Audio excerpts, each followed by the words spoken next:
Hi നമസ്കാരം, ഞാൻ ഷീമ. ഇന്നലെ രാത്രി വീട്ടിൽ ചെന്നപ്പോഴത്തേക്ക് ഒടുക്കത്തെ വിശപ്പ് എനിക്ക് എന്നെ തന്നെ നിയന്ത്രിക്കാൻ പറ്റുന്നില്ല എന്ന് തോന്നിട്ടോ. അങ്ങനെ ചായ വെച്ചു, അത് കഴിഞ്ഞ് ഒരു ബ്രെഡ് ഓംപ്ലേറ്റ് ആക്കാന്ന് കരുതി കേട്ടോ. ചില സമയത്തൊക്കെ അങ്ങനെയാണ്, നമുക്ക് ഒടുക്കത്തെ വിശപ്പായിരിക്കും. നമുക്ക് ആരെങ്കിലും ഉണ്ടാക്കി തരുവാണെങ്കിൽ ഏറ്റവും ബെറ്റർ ആയിരിക്കും. പക്ഷെ നമ്മൾ തന്നെ ഉണ്ടാക്കണമല്ലോ. അങ്ങനെ ഇത്തിരി സവാളയും തക്കാളിയും ഒക്കെ അരിഞ്ഞിട്ട് ഒത്തിരി ഉപ്പും മഞ്ഞളും കുരുമുളകും കൂടി ഇങ്ങനെ ഇട്ടിട്ട് മുട്ട ബീറ്റ് ചെയ്തെടുക്കുക. അതിനുശേഷം നമ്മൾ മുട്ട പൊരിച്ചെടുക്കുക. എനിക്ക് ഈ പാനാട്ടോ ഭയങ്കര ഇഷ്ടം. ഞാൻ 10 വർഷമായി ഉപയോഗിക്കുന്നത്. ഞാൻ ഗോവയിൽ പോയപ്പോൾ വാങ്ങിയതാണ്. പക്ഷേ ഇതിൻ്റെ അലിയ ആയതാണ് ഇങ്ങനെ അരികിൽ ഇങ്ങനെ കറുത്ത പാട് പിടിക്കുക. അത് ഞാൻ മാറ്റുന്നത് നമ്മുടെ ചാരവും ചരലും ഒക്കെ ഇട്ടിട്ട് ഒന്ന് ജസ്റ്റ് ഒന്ന് നന്നായിട്ട് സ്ക്രബ് ചെയ്തെടുക്കും. ഇതിന് പോകാൻ പറ്റിയ എന്തെങ്കിലും വഴിയുണ്ടെങ്കിൽ ഒന്ന് പറഞ്ഞു തന്നേക്കട്ടോ. ഇടയ്ക്കൊക്കെ ഞാൻ അങ്ങനെ കഴുകാൻ പറ്റത്തുള്ളൂ, കാരണം നല്ല ക്ഷമയും വേണം, നല്ല ബലവും കൊടുത്തിട്ട് വേണം അത് കഴുകിയെടുക്കണമെങ്കിൽ. അങ്ങനെ എൻ്റെ ബ്രെഡ് ഓംലേറ്റ് റെഡി ആയിട്ടുണ്ടായിരുന്നു.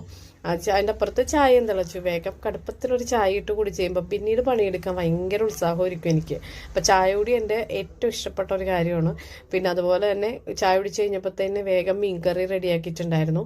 പുളിയിട്ട് മീൻ കറി വെക്കും. അപ്പോൾ ഇത് അഴീക്കോട് പോകുമ്പോഴാണ് ഞാൻ നമ്മുടെ കുടംപുളി വാങ്ങിക്കാം ഇവിടെ. അപ്പോൾ അത് നല്ല ടേസ്റ്റ് അവിടുത്തെ കുടംപുളിയിട്ട് കറി വെച്ച് കഴിഞ്ഞാൽ. അപ്പോൾ അതും കൂടി വാങ്ങിയിട്ട് മീൻ പറ്റിച്ചെടുത്തിട്ടുണ്ട്. മീൻ പറ്റിച്ചത് കപ്പയൊക്കെ ഉണ്ടെങ്കിൽ എൻ്റെ പൊന്ന് സാറേ നമ്മൾ ഒന്നും അറിയൂല, അത് എപ്പോൾ കഴിച്ചു തീർന്നെന്ന് ചോദിച്ചാൽ മതി. അപ്പോൾ ഇത് പല്ലിമീനായിരുന്നു കേട്ടോ. അപ്പോൾ നമ്മുടെ ഇവിടെ പല്ലിമീൻ എന്നാ പറയാം. അപ്പോൾ ഇതിന് മുളകിട്ട് പറ്റിച്ച് വെച്ചാൽ വറുത്താലാണ് ഈ മീനോട് ടേസ്റ്റ് ഉള്ളത്, അല്ലെങ്കിൽ ഇങ്ങനെ വെളുത്തിരിക്കും മീൻ, എരിവൊന്നും പിടിക്കാത്ത. അപ്പോൾ അങ്ങനെ അതൊക്കെ കറിയാക്കിയിട്ടുണ്ടായിരുന്നു. പിന്നെ രാവിലെ വെച്ച പച്ചക്കറിയൊക്കെ ഉണ്ടായിരുന്നതുകൊണ്ട് നമുക്ക് കുഴപ്പമില്ല. ഈ മീൻ ഇങ്ങനെ കറക്കി ഇങ്ങനെ എടുത്ത് കഴിയുമ്പോൾ ഇത് കാണുമ്പോൾ തന്നെ തിളച്ച മണം ഇങ്ങനെ മൂക്കിലേക്ക് ഇങ്ങനെ അടിക്കും മീനിൻ്റെ. ഒന്നും പറയാനില്ല. അപ്പോൾ വെസ്റ്റേൺ സ്കോട്ട്ലൻഡിലും എല്ലാവർക്കും ഓരോ ചെറിയൊരു മീൻ വറുത്തതും കൂടി ഉണ്ടെങ്കിൽ അവർ ഹാപ്പിയാണ്.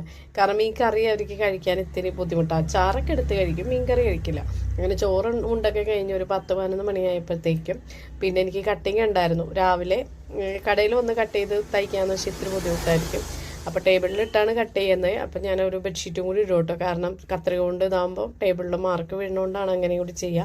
അങ്ങനെ എല്ലാമൊക്കെ ഒന്ന് കട്ട് ചെയ്തൊക്കെ എടുത്ത് രാത്രി സെറ്റാക്കി വെക്കും. ഏകദേശം ഒരു 12:30 മണി 1 മണി ആവട്ടോ ഞാൻ കിടക്കുന്ന സമയം. ചില സമയത്ത് കേട്ടോ, എപ്പോഴും ഉണ്ടാവില്ലെങ്കിലും മിക്കപ്പോഴും ഞാൻ കട്ട് ചെയ്യാൻ വേണ്ടി കൊണ്ടുപോകും. ചിലപ്പോൾ മടി പിടിച്ച് ഞാൻ തിരിച്ചിങ്ങാട് കൊണ്ടുവരാറുണ്ട്. മടി നമുക്ക് വരുമല്ലോ, എങ്ങനെയെങ്കിലും ഒന്ന് കിടന്നാൽ മതി എന്നുള്ളൊരു ഫീല് നമുക്ക് വരും. അങ്ങനെ അതൊക്കെ കഴിഞ്ഞു. ഓരോന്നും എടുത്ത് ചായച്ച് എല്ലാം കെട്ടി റെഡിയാക്കി വെക്കണം. രാവിലെ പോണ സമയത്ത് നമുക്ക് സമയം തീരെ ഉണ്ടാവില്ല, എടുത്തോ പിടിച്ചോ ഒന്നും പറഞ്ഞുള്ള ഓട്ടത്തിൽ. അപ്പോൾ എന്തെങ്കിലും സ്കിപ്പായി കഴിഞ്ഞാൽ പിന്നെ സിംസൺ രണ്ടാമത് വന്ന് എടുക്കേണ്ടി വരും. അപ്പോൾ അങ്ങനെ അതൊക്കെ കഴിഞ്ഞു. അപ്പോൾ എൻ്റെ വീഡിയോ ഇഷ്ടപ്പെട്ടാൽ ലൈക്ക് ചെയ്യുക, കമൻറ്റ് ചെയ്യുക, സബ്സ്ക്രൈബ് ചെയ്യുക, സപ്പോർട്ട് ചെയ്യുക മാക്സിമം. ഓക്കെ.